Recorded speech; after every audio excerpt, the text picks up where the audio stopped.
Yo, what's good? Welcome back to the Nerd Box. I am Dom. I'm Dudes Major. And today, this is another Movie Box episode. And today, we're doing a review on Super Mario Bros. Movie. Peaches, peaches, peaches, peaches, peaches. Yeah, so... what did you feel about the pace of the movie? Pacing wise, this thing, it really zoomed by fast. You didn't really get time to explore the world. It wasn't badly paced, but it was moving so fast. You was getting through. It was just back to back. You was getting through the story like that. Before you know it, you was already towards the end. He had already befriended Toad, and they was off to save the world. And they did the training montage type deal. It was just, everything was so fast. You get to the end. And the movie is like an hour and a half long, if I'm not mistaken. It flew. Yeah. So really, were you really surprised with anything in this movie after seeing the trailers? Surprised? No. I think we got everything as far as Easter egg wise. All the stuff we was planning on seeing in there from whatever game title that Super Mario's released over the years. It's probably in there. I mean, like, within the first 10 minutes, we saw Easter eggs on Easter eggs. There's probably thousands of Easter eggs in this movie alone. Yeah. And what stood out to me as soon as I watched the movie was the art style. Oh yeah, most definitely. Yeah, and I think that's more because, I usually play just about every Mario game that comes out. Yeah. And I was like, man, if they make a Mario game that looks like this, I'm telling you, if they don't update the next Mario game officially, I'm gonna be so disappointed. Well, I mean, when Odyssey came out, Odyssey was like the peak. The peak of it. But you know what? When you bring up the art style of this movie, when you look at it visually, this is nothing like you've seen as far as an animated movie from a video game anyway. With this one, it almost reminds me, the vibrant colors and the aesthetics almost reminds me of some of the later MCU films of how they real bright and stuff like that in the background, because we get a lot of good visuals from stuff like that. In this movie, that they took that art style and made it their own. Illumination definitely got an A+ for that one. Right. So I saw that you just mentioned the MCU. Would you compare like maybe the upcoming Mario universe that will more than likely happen to the MCU? Oh, it's definitely universe building. It's definitely universe building. I don't know if they're going to go to the extents that the MCU and DC trying to do, but they definitely plan on doing a whole lot more lore building. They even dropped a few bombshells. Actually, you know what? I take that back. There was some surprises because I'm not going to go deep into it, but Peach's origin, it kind of got touched on a little bit. I wanted them to go deeper into that, but the way they approached it surprised me. Yeah, they touched it like very slightly. Like they gave you just a little bit just for you to want more. Be like, oh man, okay, I always wondered about that, because when you think about it, she's... Well, it wasn't more of like because of, who she is and she looked different than everybody else. It was just the fact of, in the movie, her reaction when she saw Mario. Yeah. Kind of like had you like, okay, so what's up? Yeah. But yeah, and then, with all the references in the movies, like there's definitely other movies coming up. They had reference all over, from Luigi having references. Then you had Yoshi. You got Yoshi as a reference. It was two of them, the end credit scene, and there was a scene where they went through the little Yoshi land, or is that what they calling it? Yeah. Oh. Yeah, that just happened. Yeah. But it's not here nor there. Well, it's not really a spoiler. The end credit scene is all over the internet. That's neither here nor there. But the story, how did you feel about the story? Did you feel like the story went too slow, too fast? Because I me personally, I felt like the story's pacing was okay up until a certain point where it seemed like everything would just come in rapid fire. And that's literally how I felt about the whole movie. It was just so fast. Story-wise, I felt like it was kind of the same story we had always got from Mario. Slight differences, slight changes. Yeah. You know, to freshen it up. But at the same time, it was already kind of expected to go that way. Story-wise, I won't say it was hollow. It wasn't a bad story, you know. It's easy to follow. It's fun to follow for the most part, you know. But it was left. It could have been more. It could have been a little bit more to it. Got you. You know, it just. I mean, they gave you like certain flashbacks. Yeah, they gave you certain flashbacks to add to it just a little bit. Just a little bit. Which I mean, wouldn't make the story not bad. You know what I'm saying? I mean, even with those flashbacks, you really didn't need them. Yeah. But like, you have Jack Black as Bowser. I actually like his Bowser, but at the same time, I felt like they kind of made Bowser a little too like playful. I agree with that 100%. Yeah, you know, which is crazy because he had moments where it was like, oh yeah, that's Bowser. Yeah, like he definitely knew the character. Like you can tell, like he actually understands the whole Mario, Bowser, and everything concept. It's just the way that they the way that they approached it. Eventually, the comedy portion came out of which, and we said that was going to end up happening, but the moments where Bowser was serious. Yeah, it was definitely Bowser. It was Bowser. And you know, now that you mention it, you know, like you did, we did say he was gonna come out. They managed to suppress it a lot. Yeah. They must have been fighting behind the scenes, like, all right, we can't have you going Jack Black all over the movie. But I mean, the way he approached Bowser, I don't think that he necessarily wanted to take that route. It was more of, you know, what they gave him because, you know, it's Jack Black. But even though Jack Black, I just didn't want him to overly do his Jack Black thing because, you know, this is a separate character.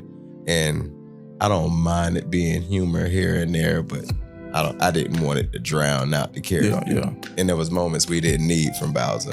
Yeah. But then, you know, I mean, just like with Seth Rogen with Donkey Kong, I said something about that in the live when we went on. Yeah. But I don't mind his Donkey Kong. And one of the main reasons I don't see why anybody should mind it is because like you only really had one true voice for Donkey Kong, and it's that's that old series. Yeah, and it's dang near similar to what he gave you. You know what I mean?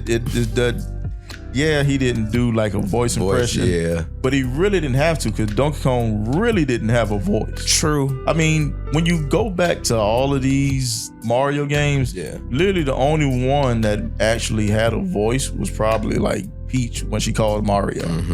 Everything else is and Mario had a little slight voice, but it wasn't no like actual voice acting. You always have to read just like the Zelda games. But you know, the voices in Mario kind of grew over time. You know that voices wasn't always a thing with Mario. Yeah. So that grew over time. So I can get where they were like, oh, it doesn't necessarily matter who we have voicing it. We could make it work. You know, my only beef with Donkey Kong is I felt like it didn't feel as gorilla as I thought it was going. But like I said though, I mean, when you look at these Donkey Kong games, you only got that one reference. It's like when you look at these Donkey Kong games, and then when you look at like the old shows and stuff like that, it seems like he's supposed to be a teenager. Yeah. So I don't think he's grown. And then there's another issue I had with the whole Donkey Kong thing. I'm not gonna get into it. At least not yet. But that was totally different from what I already knew about Donkey Kong. There was definitely some lore change. Yeah, you know, definitely. not everything's the same, but I expected that, you know, these characters aren't gonna be stagnant. They have to develop and grow and change, and if they want to continue to make these movies and stories, they're gonna have to do that. So they're gonna have to make certain changes that are necessary. Yeah. You know, but to go back on the Donkey Kong thing, you know, like I said, when I say I wanted more gorilla, not necessarily that he couldn't be a youthful teenager or whatever, or playful on certain levels. It just felt like you wanted him a little more serious type. Yeah, it not even so much. It just I felt like it was Seth. I couldn't really look past it. There was moments where it didn't feel that way, but there were more moments where it did than it didn't. You know what I'm saying? Especially like, a matter of fact, you pointed out in the theater, the laugh. It's iconic. You immediately know that's Seth. The other characters, the way they voiced them out, you really can't tell. When you listening to Mario, you don't be like, oh, that's Chris Pratt right there. You pretty much involved into the fact that that's Mario. The same with Luigi, Peach, Bowser up until, certain points. Yeah. So it's... But like I said, I don't mind it because besides the old series, the Donkey Kong Country series, this right here is literally like dang near the only in first voice for Donkey Kong. Yeah. So then even with the old series, the voices sound dang near similar. Like he didn't have a super deep voice. And he did have like this like persona about him when he talked inside of that series, like he was young. It all matches up. Yeah, you know what I mean? Now, I don't know about the laugh, but I don't know, man. I like Seth Rogen. I like Seth too. It just felt like... he only did the laugh once. Yeah. It just felt like that peel, it just seared through the character more. I mean, even though he kept the laugh, which he told everybody that before the movie came out, like, you're getting me. I'm just Donkey Kong. But even though that is the case, he really dumbed down that laugh. He did. It wasn't as strong as all the actors really. They kind of came down on themselves to fit the character better. You know what I'm saying? I just didn't feel as Donkey Kong. Seth Rogen did that. Not completely. Like you said, it definitely was. There was, like I said, there was moments. It felt like a Donkey Kong character, but it was moments I felt like it was more Seth Rogen than Donkey Kong. Yeah, but the way that I'm pretty sure that was already the script, the way they already had it animated or whatever. But after listening to him do the Donkey Kong, I can't see nobody else doing it because at this point, because at certain points. I mean, even after this, like even if it was beforehand, it's certain things that Donkey Kong do inside of this movie, and I don't know, his voice just made it believable. You know what I'm saying? Like even like at the point when he was messing with Mario, when Mario was talking to Peach, like I don't think nobody else can make that feel more believable than Seth Rogen. Yeah, because when he was fighting Mario, that was a dope old scene. I like that whole adventure they went on. The cat suit thing, that was crazy. Yeah, it was dope. Yeah. But compared to the first Mario movie that everybody called a tragedy, I mean, even Seth Rogen said this is one of the worst movies ever made. I won't say it's the worst. Now, me personally, kid-wise, I love watching that movie. Me too. Multiple times. Which is why I won't say it's the worst. Dragon Ball Evolution is hands down the worst movie.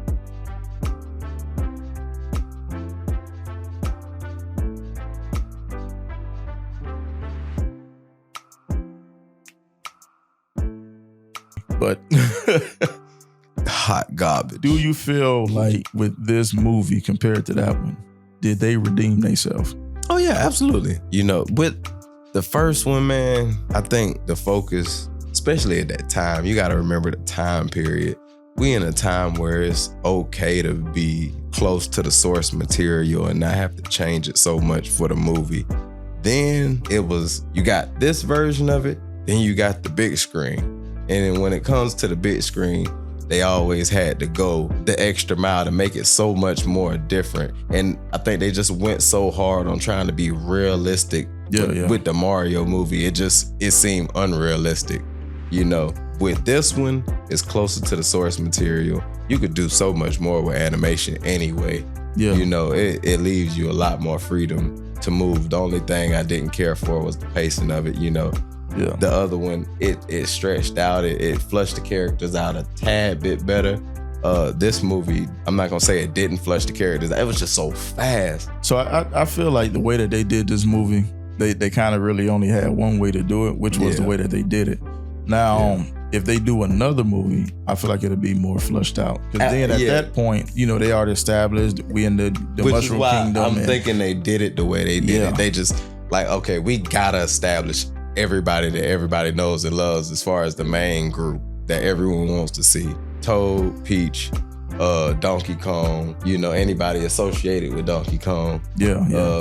Bowser, the in-between characters of the Mario game that you stepping on and kicking and stuff like that. You know, and they did that. They definitely did that. Matter of fact, Toad was probably my favorite character. I think that voice was it fit. Dead on. It fit. I was so skeptical about that one too. And that one, that's probably my favorite character in there.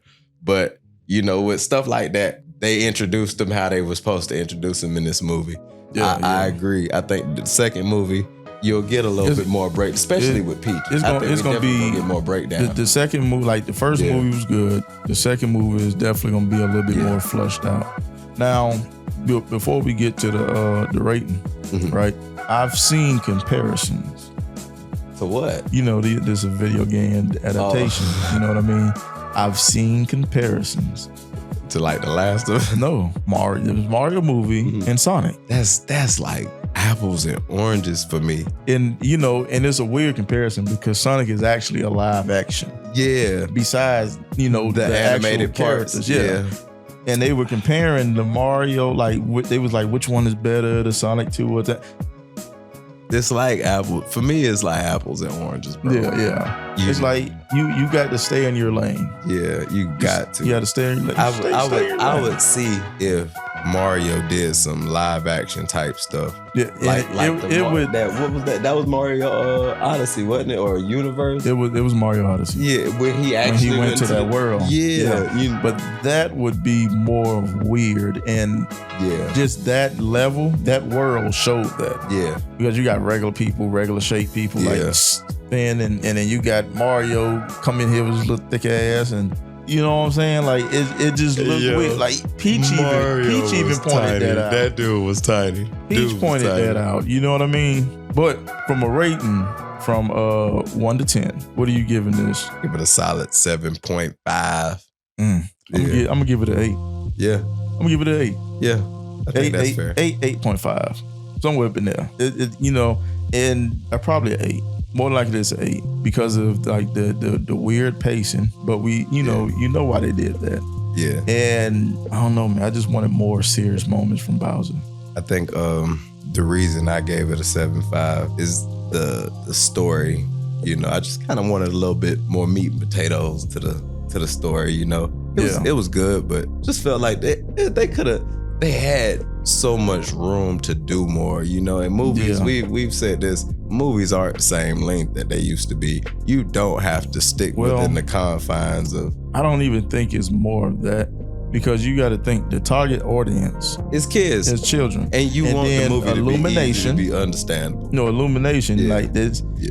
In order for them to give you like more to the story, you know what I mean, make the story a little bit more thick. The movie would have to be longer. Yeah, which is what I was saying. We know now we don't have to have movies to be stuck in a certain confine of space. Yeah, you know, we get movies that are ridiculously long now that shouldn't even be that long. But you know, you could, if you need the extra space to do certain things that are necessary for the story, I feel as though you should just do it. This has been another Nerd Box episode. We appreciate all the support we're getting so far. Hey, I'm Dom. I'm Deuce Major. Hey, before we leave, definitely go see this movie. Oh yeah, I would definitely advise to do the same thing. It was a good movie, good time in it. You know, I hope the sequel is way better because this one was a good start off point. Yeah, so definitely go see this movie. Go spend your money. Go actually see it. Yeah. Don't be one of those guys. Don't be that guy. Don't be that guy. Don't be that guy. But yeah, go see this movie. You know, support it. You know, it's not often that we get good video game movie or cinema content. Exactly. Yeah. So yeah, support this one. Make sure that they understand. Like, yeah, you did a good job with this. Yeah. We definitely want more. Hey, till next time. Peace.